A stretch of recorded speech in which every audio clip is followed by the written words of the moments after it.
Bonjour tout le monde, je vous présente un nouveau problème ici du concours Putnam 2025, c'est le B1 et ça va comme suit. Supposons que chaque point du plan soit coloré en rouge ou en vert sous la condition suivante. Pour 3 points non alignés A, B et C de même couleur, le centre du cercle passant par A, B et C est également de cette couleur. La question est la suivante, démontrer que tous les points du plan sont de la même couleur. Comme d'habitude, je vous encourage à faire pause et à tenter de résoudre le problème de votre côté. Assurez-vous de bien comprendre la condition présentée dans l'énoncé. Et nous, bien, on continue. Alors, on veut démontrer qu'avec la condition donnée, nécessairement tous les points sont de la même couleur. On va procéder par contradiction, c'est-à-dire qu'on va présumer que la conclusion est fausse et on va tenter d'aboutir à une contradiction. Ici, la conclusion est fausse si les points ne sont pas tous de la même couleur. Alors, on part avec ça.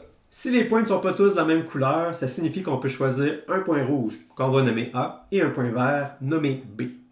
On va maintenant construire deux cercles. Le premier centré en A et passant par B, puis le second centré en B passant par A. Remarquez que ces deux cercles ont le même rayon R, qui est la distance entre les points A et B. Maintenant, ces deux cercles s'intersectent en deux points, qu'on nomme C et D. On ne connaît pas la couleur de ces deux points, mais je vous affirme qu'ils ne peuvent pas être de la même couleur. En effet, si les deux points C et D étaient rouges, alors selon la condition du problème, le centre du cercle passant les points rouges C, A et D devrait également être rouge, mais ce centre est le point B qui est vert, donc ça ne marche pas. De façon similaire, les points C et D ne peuvent pas être verts tous les deux, car dans ce cas, le centre du cercle passant par les points verts C, B et D devrait aussi être vert, mais ce centre est le point A qui est rouge. Donc on est sûr et certain que C et D sont respectivement vert et rouge ou vice-versa. On va présumer que c'est le point C qui est vert. Le raisonnement qui va suivre serait identique si on disait plutôt que D est vert.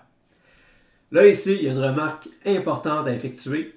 Puisque les points B et C sont verts, alors on est certain que tous les autres points du cercle centré en A sont rouges.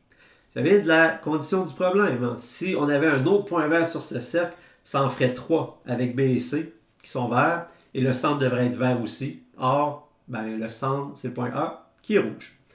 Donc, tous les points sur le cercle centré en A sont rouges, sauf les points B et C. De façon tout à fait analogue, tous les points sur le cercle centré en B sont verts, à l'exception des points A et D. OK, excellent. Maintenant, on remarque que le point D est à égale distance des points A et B.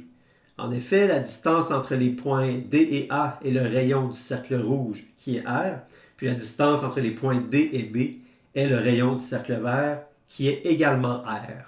Ça signifie que si on trace un cercle de rayon R centré au point D, ce cercle va passer par les points A et B. Remarquez que ce nouveau cercle intersecte le cercle rouge au point B et aussi en un nouveau point E. Puis on a déjà déterminé que ce point E est rouge. Similairement, le nouveau cercle centré en D intersecte le cercle vert au point A et aussi en un nouveau point F qui lui est vert. Remarquez qu'avec les points B et F, on a déjà trouvé deux points verts sur le cercle centré en D qui lui est rouge. Ainsi, tous les autres points de ce cercle sont nécessairement rouges. Car si on avait un troisième point vert sur ce cercle, son centre devrait être vert aussi selon la condition du problème, mais le point D au centre est rouge. OK, on est maintenant prêt à faire apparaître une contradiction. On va se concentrer sur le point B. On voit que les deux cercles rouges passent par ce point. On va maintenant tracer un cercle centré au point B ayant un rayon plus petit que la distance entre A et B. Par exemple, la moitié de cette distance.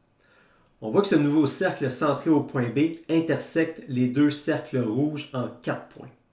Et selon ce qu'on a dit précédemment, ces 4 points sont nécessairement rouges. Je me permets de vous rappeler pourquoi, en prenant le point G pour exemple. Supposons que ce point G est vert.